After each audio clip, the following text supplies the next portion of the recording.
A convidada de hoje é a doutora Zeina Latifi, sócia da Gibraltar Consulting. É um prazer tê-la conosco. Prazer é meu. Muito obrigado.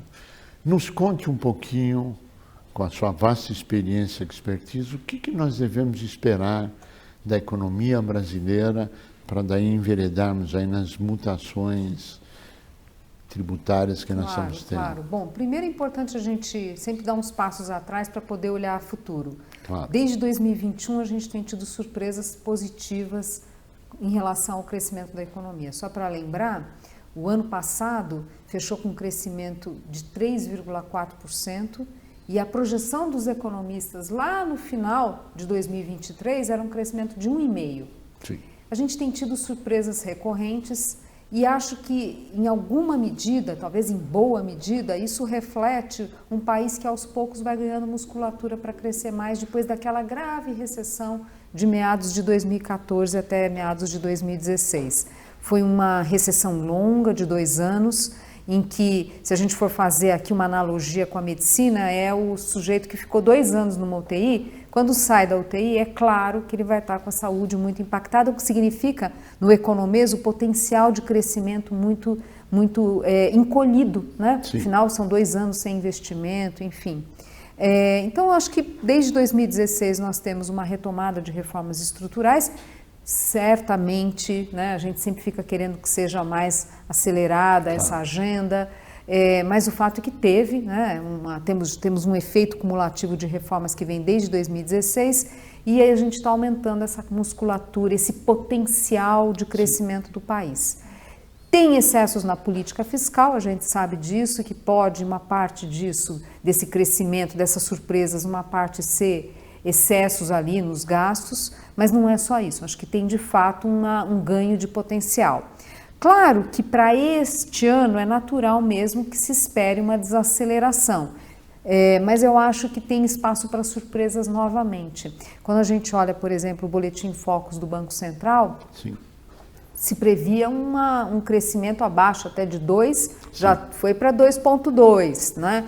Então, Verdade. assim, eu acho que a gente vai continuar tendo surpresas positivas por causa desse fator, né? De um país que voltou a fazer reforma e isso gera, né, benefícios para a economia. Mas tem uma desaceleração e essa desaceleração ela fica mais clara mais para o segundo semestre e para o ano que vem.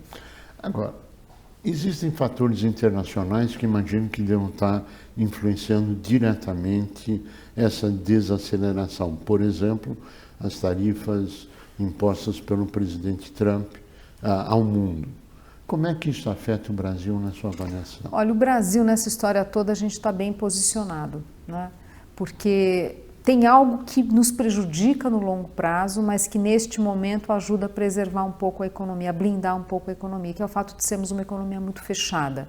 O Brasil impõe muitas barreiras ao comércio internacional e isso, numa perspectiva de longo prazo, é ruim para o crescimento, Sim. porque significa que as empresas não têm aquela pressão, né, de sair da zona de conforto, investir, inovar, que é uma realidade do agro, por exemplo. Concorrência, né? Concorrência é desagradável, mas é a melhor coisa para a gente sair da zona do conforto. E é a realidade do agro. Sim. Né? O agro exportador tem uma sofisticação tecnológica grande, nova, tem ganhos de produtividade, enfim. Mas neste momento, depender menos da exportação é algo que ajuda o Brasil.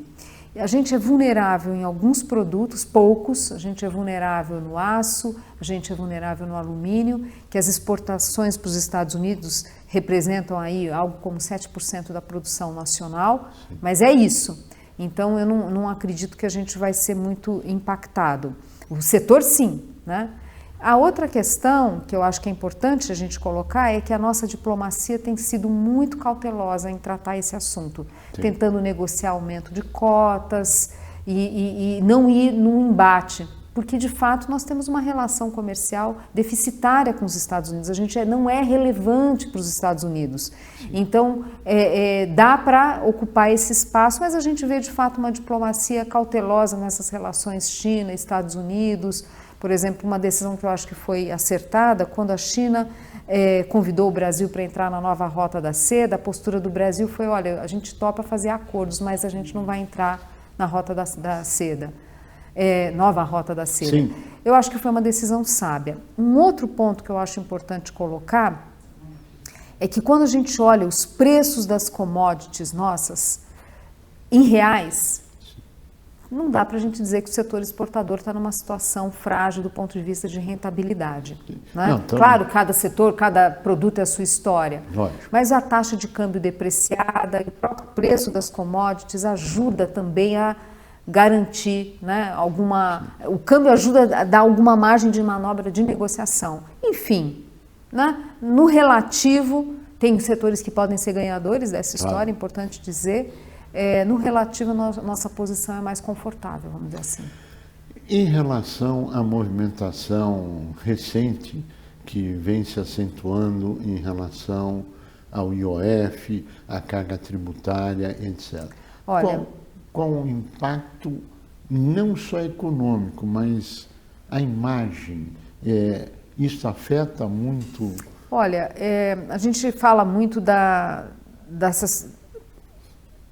um movimento muito intenso no governo norte-americano, Trump, cada dia uma notícia, cada dia uma coisa, se bem que está dando uma acomodada, ele está com tantas batalhas ali que acho que ele está precisando recuar e os parceiros também reagem. Mas a gente está vivendo, de certa forma, algo assim, cada hora é uma novidade, né? Sim. E, obviamente, novidade no sentido de aumentar a carga tributária. Às vezes, são decisões até corretas no sentido de ter isonomia, Sim. Não é? Mas o fato é que hoje a gente tem um quadro que mesmo a busca de isonomia muitas vezes acaba tendo efeitos colaterais ruins, porque a gente já tem um sistema tributário muito complexo, né? Então, enfim, eu acho que no conjunto da obra, aumentar a carga tributária e cada hora é uma história, tudo isso é um fator adicional de incerteza. Lembrando que ainda que a reforma do IVA tenha sido uma mudança na direção correta, tem uma certa expectativa do que vai ser a implementação. Então, até acho que, dado que fez a reforma do IVA, o ideal seria não mexer muito em outras questões tributárias, não levanta poeira demais. Sim. E aí você fala, pô, eu vou investir, mas não sei qual que vai ser a taxa de retorno. E você cria reações adversas. E a outra coisa, agora, tudo na vida tem, né, o seu lado, assim, o fato do setor produtivo reagir, a sociedade reagir, e isso entrar na política.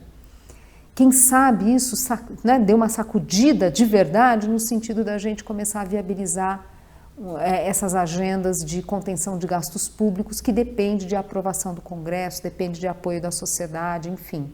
Então, se for pensar, a gente bateu na parede. A sociedade não topa a inflação, ou seja, tentar financiar gasto público com inflação, não dá certo. A aprovação do presidente cai.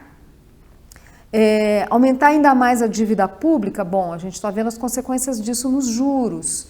Carga tributária, pois não dá para esticar tanto essa corda. Bom, então vai ter que cortar gasto, né? Então tem um lado dessa história que é didático e que o atual governo está sentindo as consequências das suas escolhas. Muito. Fez uma escolha de aumentar gasto público e hoje a realidade é que sim, o dinheiro acabou e não dá para fazer mais aumento da carga tributária da forma como se pretendia. Então, tem uma correção de rumos que, né, que mesmo que não aconteça agora, porque não tem condições políticas para grandes reformas, você vai plantando a sementinha. Então, eu não vejo, apesar de tudo, né, eu não vejo como toda essa movimentação como algo ruim. Entrar na política, a discussão de cortar gastos, mesmo que não seja para já, a gente realmente precisava. Não pode ser só assunto de economista, isso tem que ser assunto da política.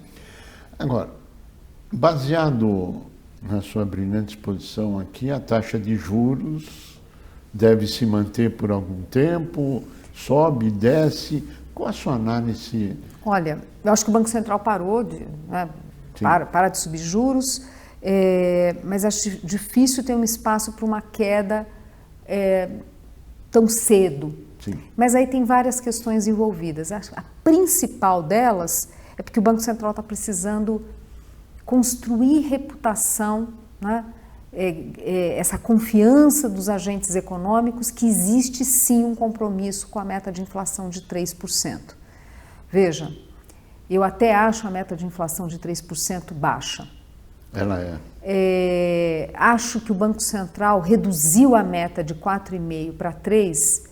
A velocidade foi muito rápida, acho que deveria ter sido um pouco mais devagar. Reduz, mantém um tempo, entrega, Sim. depois volta a reduzir, mas o fato é que a pior coisa agora, primeiro, é mudar essa meta, dado que está lá fique e reafirme esse compromisso. O que acontece é que, como o presidente Lula criticou muito a meta de 3%, aí, naturalmente, os agentes econômicos, o mercado financeiro fala, bom, se ele criticou a meta, não mudou, que foi correto, mas criticou tanto, quer dizer que não é para valer, é só para inglês ver, né? Pegando essa expressão do passado, é só para inglês ver, o Galípolo não tem de verdade um compromisso com a meta de 3,5%. Então, a questão fiscal, a desconfiança da capacidade do governo de arrumar as contas, num contexto eleitoral que vamos ver o que vai ser, a percepção de que não existe de fato um compromisso com a meta de 3%, tudo isso empurra o Banco Central a manter a taxa de juros elevada por mais tempo. O que significa que esse ano deve ficar como está ou muito próximo. A previsão do mercado é que ficaria estável em 14,75 este ano. Acho que hoje parece o cenário mais provável. Precisa acontecer muita coisa para abrir um espaço para a redução dos juros ainda este ano. Doutora Zena Latifi, eu adoraria continuar essa conversa, mas infelizmente chegamos ao final do nosso tempo. Quais as suas considerações finais? Olha, a minha consideração final é o seguinte, o Brasil, a gente às vezes só lembra das notícias ruins, né? Ainda mais nós, economistas, que nosso papel é sempre ficar alertando para os riscos, né? Porque não é um país fácil, mas eu vejo algumas sementes positivas, uma sociedade mais exigente, um setor produtivo que também reage, e uma concorrência na política maior. A gente falou de concorrência, pois é, tem mais concorrência na política também. O que é ótimo. É ótimo. Então eu vejo assim, nós temos condição de melhorar a performance da economia com justiça social e tal, mas realmente precisamos acelerar esse processo. Doutora Zena Latifi, nós queremos agradecer muito a sua participação, ao brilhantismo da transmissão desse conhecimento acumulado. Muito obrigado. A você que esteve conosco, nosso mais profundo agradecimento, com a certeza que estaremos juntos na semana que vem. Até lá. Todas as perguntas que estão sendo feitas para a Zena e para todos os outros entrevistados foram perguntas que vieram do Brasil todo, onde o CIP está participando. Contamos com você, conte conosco. Queremos ouvir a sua opinião sobre temas, críticas, sugestões e até mesmo elogios. Nos siga nas redes sociais e acompanhe o SIMP.